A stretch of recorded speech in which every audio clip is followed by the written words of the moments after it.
اللہ رب العزت سورۃ البقرہ کی آیت نمبر 30 میں فرماتے ہیں وَإِذْ قَالَ رَبُّكَ لِلْمَلَائِكَةِ إِنِّي جَاعِلٌ فِي الْأَرْضِ خَلِيفَةً۔ اس وقت کا تذکرہ سنو جب اللہ نے فرشتوں سے کہا تھا کہ میں زمین پر اپنا خلیفہ بنانے والا ہوں، میں زمین پر اپنا نائب بنانے والا ہوں۔ یہ زمین پر جو خلیفہ اللہ نے اپنا کس کو بنایا، اپنا نائب اللہ نے کس کو بنایا اور کس سے بنایا، اس کا ذکر پھر سورۃ الحجر کے تیسرے رکوع میں آپ کو ملے گا۔ اللہ اس آیت میں فرماتے ہیں وَإِذْ قَالَ رَبُّكَ لِلْمَلَائِكَةِ إِنِّي خَالِقٌ بَشَرًا مِّن صَلْصَالٍ مِّنْ حَمَإٍ مَّسْنُونٍ۔ اللہ اس آیت میں فرماتے ہیں کہ اس وقت کا تذکرہ سنو جب اللہ نے فرشتوں سے کہا تھا کہ میں مٹی سے ایک بشر بنانے والا ہوں جو زمین پر میرا خلیفہ ہوگا۔ اب یہ مٹی سے بشر کون تھا جس کو اللہ رب العزت نے بنایا اور پھر اللہ نے اسے خلیفۃ الارض کہا؟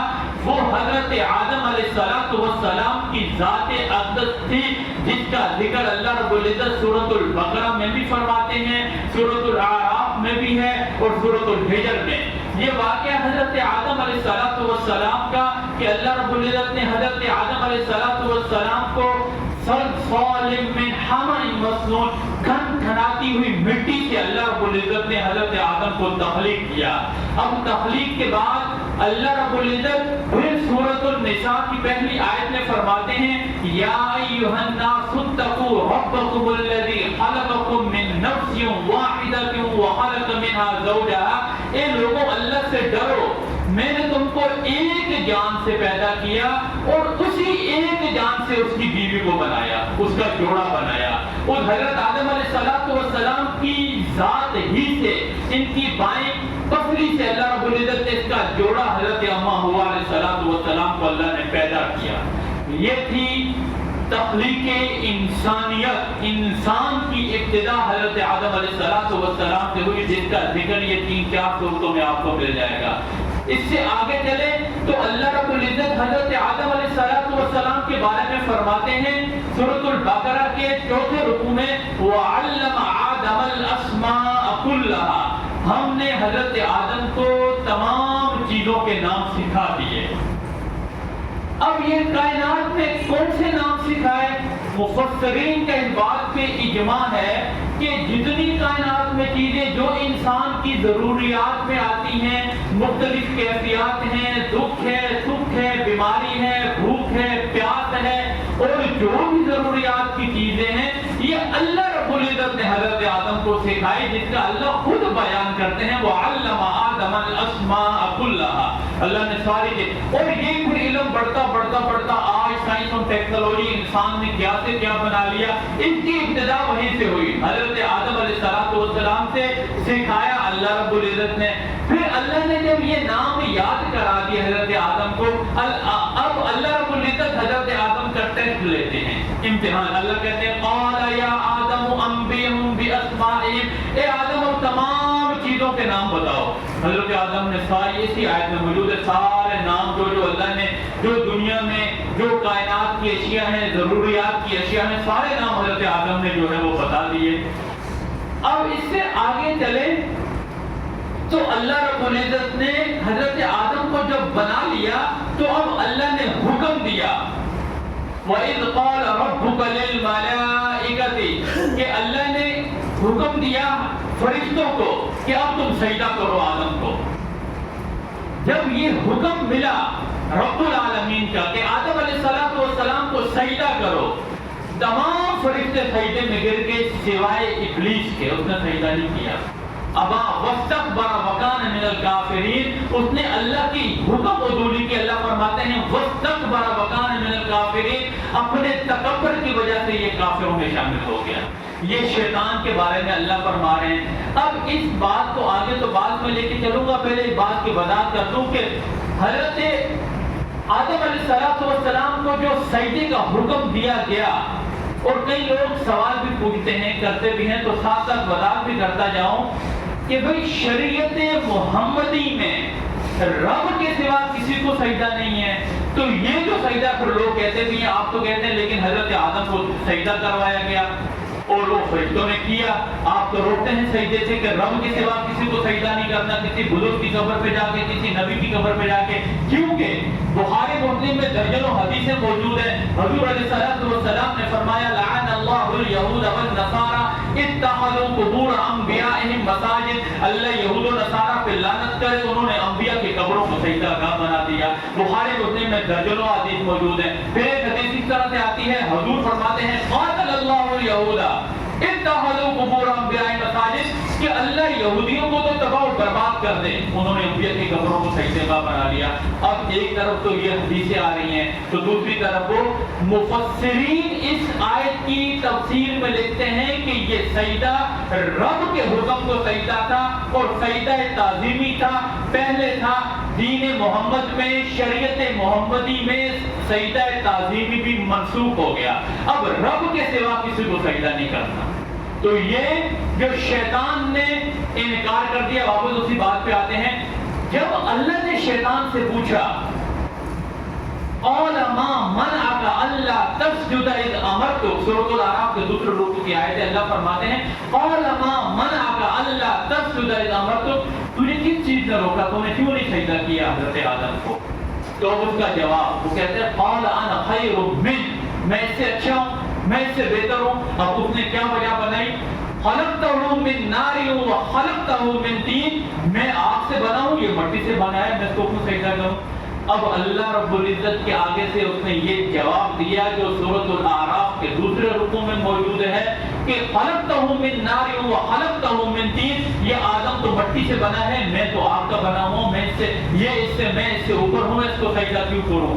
اب پھر اللہ رب العزت نے اس کو کہا جو سورۃ الحجر کے تیسرے رکوع میں آپ کو ملے گا, قال فاخرج منها فانك رجیم, اب یہاں سے چلا جا, قال فاخرج منها فانك رجیم وان عليك اللعنة الى يوم الدین, قیامت کے دن تک تجھ پر لعنت ہے. تو اس نے آگے سے اللہ سے ایک درخواست کی, ایک اپلیکیشن دی, اللہ کو ایک گزارش کی. اللہ تو کہتا ہے وَإِنَّ عَلَيْكَ اللَّعْنَةَ إِلَىٰ يَوْمِ الدِّينِ, اللہ نے کہا تجھ پہ لعنت. کہتا ہے قَالَ رَبِّ أَنذِرْنِي فَإِنَّ إِلَىٰ يَوْمِ يُبْعَثُونَ, کہ اے اللہ اب مجھے قیامت کے دن تک مہلت دے, میں تیرے ان بندوں کو راہ ہدایت سے ہٹاؤں گا. اللہ نے کہا جا تجھے مہلت ہے قیامت کے دن تک کہ تو بھلے جو کر سکتا ہے کر. لیکن آگے اس آیت میں یہ بھی آتا ہے کہ جو الا عبادک منہم المخلصین, لیکن جو اللہ کے نیک بندے ہوں گے وہ جو ہے وہ تیرے ان بہکاوے میں, تیری ان باتوں میں نہیں آئیں گے. اب شیطان تو وہاں سے نکلا. اب اللہ نے حضرت آدم اور اما حوا علیہ السلام کو حکم دیا. سورۃ البقرہ کے واپس چوتھے رکوع میں آتے ہیں, کیونکہ یہ جو واقعہ میں آپ کے سامنے رکھ کر رہا ہوں یہ سورۃ البقرہ کا چوتھا رکوع, سورۃ الحجر کا تیسرا رکوع, سورۃ الاعراف کا دوسرا رکوع. نوٹ کر لیں یہ ریفرنسز کے ساتھ تاکہ بات ہو جائے, سارے حوالہ جات آپ کے سامنے آ جائیں. یہ واقعہ آپ کو اور بھی جگہ پہ, لیکن یہاں تفصیل سے آیا ہے ان تینوں رکوع میں جو میں نے آپ کے سامنے بیان کی. اب اللہ رب العزت نے حضرت آدم علیہ السلام کو کہا, شیطان تو گیا وہاں سے مردود ہو کے, اللہ کی لعنت ہے قیامت تک اس پر. اللہ نے حضرت آدم کو حکم دیا وَيَا آدَمُ اسْكُنْ أَنْتَ وَزَوْجُكَ الْجَنَّةَ, اے آدم تم اور تمہاری بیوی دونوں جاؤ اور جنت میں عیش و عشرت کرو, تم جنت میں رہو دونوں جا کے. اب یہ اور جو تمہارا دل کرتا ہے کھاؤ پیو یہاں جا کے, اللہ نے حکم دے دیا. لیکن ساتھ میں کہہ دیا وَيَا آدَمُ اسْكُنْ أَنْتَ وَزَوْجُكَ الْجَنَّةَ فَكُلَا مِنْهَا رَغَدًا حَيْثُ شِئْتُمَا وَلَا تَقْرَبَا هَٰذِهِ الشَّجَرَةَ فَتَكُونَ مِنَ الظَّالِمِينَ, کہ ایک درخت ہے اس کے قریب مت جانا ورنہ تم بھی ظالموں میں تمہارا بھی شمار. اللہ نے فرمایا تم بھی ظالم ہو جاؤ گے. فَتَكُونَ مِنَ الظَّالِمِينَ. اب حضرت آدم اور اما حوا علیہ السلام جنت میں آ گئے اور یہاں اچھی زندگی, عیش و عشرت کی زندگی, ہر چیز مزے ہی مزے. لیکن اب شیطان کے وار شروع ہوئے جس کا ذکر بھی اللہ کلام اللہ میں کرتے ہیں. فَأَزَلَّهُمُ الشَّيْطَانُ, اب شیطان نے انہیں ڈگمگایا دونوں کو. ایک ذکر یہ ادھر سورۃ البقرہ میں آیا, پھر سورۃ الاعراف پہ جائیں گے وہاں اس انداز میں آیا فَوَسْوَسَ لَهُمُ الشَّيْطَانُ, یہاں شیطان نے حضرت آدم کے دل میں وسوسہ ڈالا.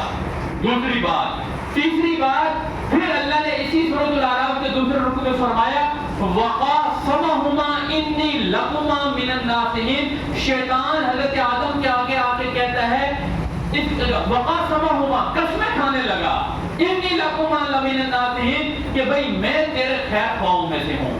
اب یہ کیسے آیا جنت میں، اس لوگ یہ بھی سوال کرتے ہیں۔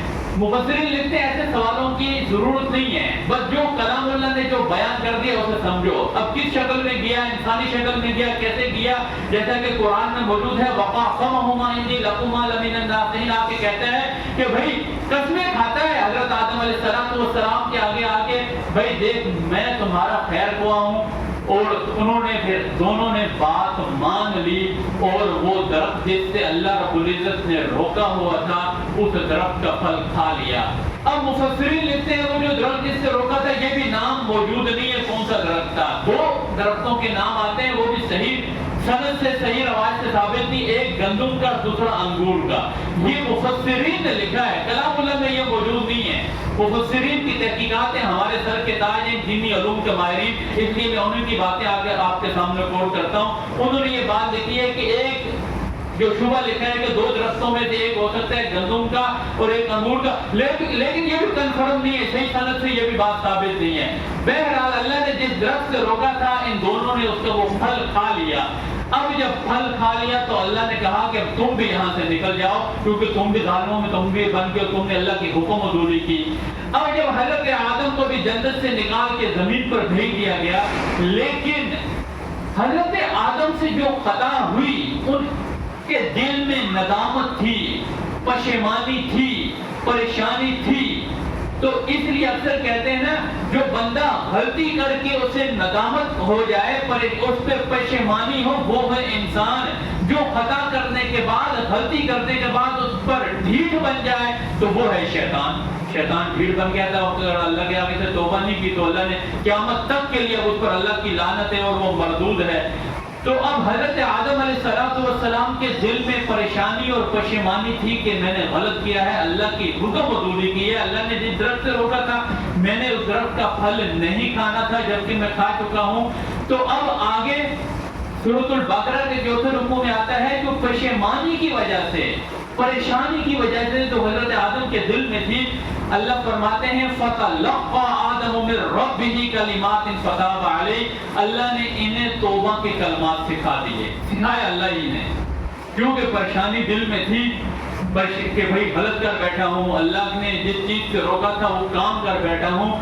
تو اب جو ہے اس کے بعد جب پریشانی دل میں آئی، ندامت ہوئی کہ غلط ہوا ہے، تو اللہ نے کلام اللہ میں فرمایا فَتَلَقَّى آدَمُ مِن رَّبِّهِ كَلِمَاتٍ فَتَابَ عَلَيْهِ، ہم نے حضرت آدم کو توبہ کی کلمات سکھا دیے، جس کا ذکر سورۃ الاعراف کے دوسرے رکوع میں آپ کو مل جائے گا، آیت نمبر 23 میں وہ یہ الفاظ ہیں، دونوں نے پکارا جو کلمات اللہ نے سکھائے تھے، قَالَا رَبَّنَا ظَلَمْنَا أَنفُسَنَا وَإِن لَّمْ تَغْفِرْ لَنَا وَتَرْحَمْنَا لَنَكُونَنَّ مِنَ الْخَاسِرِينَ، یہ دونوں پکار اٹھے، قَالَا رَبَّنَا ظَلَمْنَا، یا اللہ ہم دونوں اپنی جان پہ ظلم کر بیٹھے ہیں، ظلمنا انفسنا وَإِن لَّمْ تَغْفِرْ لَنَا، اگر تو نے ہم پر ہماری مغفرت نہ کی، وَإِن لَّمْ تَغْفِرْ لَنَا وَتَرْحَمْنَا، اور ہم پر اپنا رحم و کرم نہ کیا، لَنَكُونَنَّ مِنَ الْخَاسِرِينَ، ہم بھی جو خسارے والے لوگوں میں شامل ہو جائیں گے۔ اب دونوں رب کو پکار رہے ہیں ان کلمات کے ساتھ، قَالَا رَبَّنَا ظَلَمْنَا أَنفُسَنَا وَإِن لَّمْ تَغْفِرْ لَنَا وَتَرْحَمْنَا لَنَكُونَنَّ مِنَ الْخَاسِرِينَ، پکارتے رہے تو اللہ رب العزت نے دونوں کی توبہ کو قبول کر دیا۔ یہ جو واقعہ سارا میں نے آپ کے سامنے عرض کیا جو کلام اللہ میں مختلف صورتوں میں موجود ہے، اس لیے کہ ہم سب خطا کار ہیں، ہم سب خطا کے پتلے ہیں۔ نبی علیہ السلام کا فرمان ہے کل بنی آدم خطا وخیر الخطائین التوابون، سارے بنی آدم خطا کار ہیں لیکن خطا کاروں میں اچھے لوگ وہ ہیں جو توبہ کرنے میں جلدی کر دیتے ہیں۔ تو بھائی یہ جو پورا واقعہ کلام اللہ کا یہ قصہ کہانی اپنی جگہ پہ رہا، ٹھیک ہے، تو اللہ نے کلام اللہ میں واقعات کو ان قصوں کو بیان کیا ہے، یہ صرف اور صرف سن کے اپنی جو ہے نا کانوں کے چسکوں کو پورا نہیں، بلکہ ہم نے اس سے نصیحت لینی ہے. ہم نے شیطان نہیں بننا, ہم نے انسان بننا ہے. شیطان نے غلطی کی اور ڈھٹائی کے ساتھ اس پہ ڈٹ گیا تو قیامت تک کے لیے اس پر لعنت ہے, اللہ کی پھٹکار ہے. لیکن جب بندے سے غلطی ہو جائے اور خطا ہو جائے, اور حضور علیہ السلام کا فرمان ہے یا ایھا الناس, اے لوگوں تم اللہ کے آگے توبہ کیا کرو, کیونکہ میں بھی دن میں 70 مرتبہ اللہ سے توبہ کرتا ہوں. تو بھائی اگر خطائیں ہر بندے سے ہو جاتی ہے, کوئی بھی یہاں پر فرشتہ نہیں ہے, ہر بندہ خطا کار ہے, تو حضرت آدم علیہ السلام کا یہ واقعہ مجھے اور آپ کو یہ نصیحت کرتا ہے, یہ سبق دیتا ہے کہ بھئی ہم سب خطا کے بدلے ہیں. جب بھی غلطی ہو جائے, جب بھی خطا ہو جائے, اللہ کی بارگاہ میں خوب توبہ کریں. تو جس طرح اللہ رب العزت نے حضرت آدم علیہ السلام کی توبہ کو قبول کیا, انشاءاللہ تعالی اللہ رب العزت ہم سب کی بھی توبہ قبول کرے گا. اور اللہ توبہ قبول کرنے والا ہے. اللہ ایسے بندوں کو پسند کرتا ہے جو خطا کر لینے کے بعد اللہ کی بارگاہ میں توبہ کرتے ہیں, استغفار کرتے ہیں, اور اللہ کو حاضر اور ناظر سمجھتے ہوئے اللہ کے سامنے ندامت کے آنسو بہاتے ہیں, پشیمانی انہیں دل میں ہوتی ہے. ایسے لوگوں کے جتنے بھی گناہ اور خطائیں ہو جائیں, بشرطے کہ جو حقوق العباد جو بندوں نے دبائے ہوئے ہیں وہ تو ادا کرنے, اس کی تو معافی نہیں ہوگی. بھائی یہ سمجھ لینا, کسی کا پیسہ, کسی کا قرض, کسی کا پلاٹ, کسی کی زمین اگر کسی نے دبائی ہے تو وہ تو اس وقت تک اس کی معافی نہیں ہوگی جب تک اس, کیونکہ حقوق العباد کی تو اللہ معافی نہیں کریں گے, وہ تو بندے کو حساب دینا پڑے گا. لیکن اگر ہماری اپنی جو جانے انجانے میں خطائیں ہو جاتی ہیں, گناہ ہو گیا, پھر اللہ کے آگے توبہ کی, پھر گناہ ہوا, پھر اللہ کے آگے توبہ کی, اور یہ بہترین الفاظ ہیں جو حضرت آدم علیہ السلام نے بارگاہ خداوندی میں عرض کیے. سکھانے والے بھی اللہ کی ذات, اللہ رب العزت نے یہ الفاظ سکھائے حضرت آدم کو, ربنا ظلمنا انفسنا وان لم تغفر لنا وترحمنا لنکونن من الخاسرین. یہ آیت یاد کریں اور اللہ کے آگے اس آیت کے معنی اور مفہوم کو سمجھتے ہوئے جب توبہ کریں گے, پھر آپ کو مزہ آئے گا کہ ربنا ظلمنا انفسنا, یا اللہ ہم نے اپنی جانوں پہ ظلم کیا ہے, اگر تو نے ہماری مغفرت نہ کی اور تو نے ہم پر اپنا رحم و کرم نہ کیا تو ہم جو ہے نا ناکام لوگوں میں شامل ہو جائیں گے. جب اس طرح سے اللہ کی بارگاہ میں توبہ کریں گے, انشاءاللہ تعالی اللہ رب العزت سب کے تمام گناہوں کو معاف کرتے ہیں. وآخر دعوانا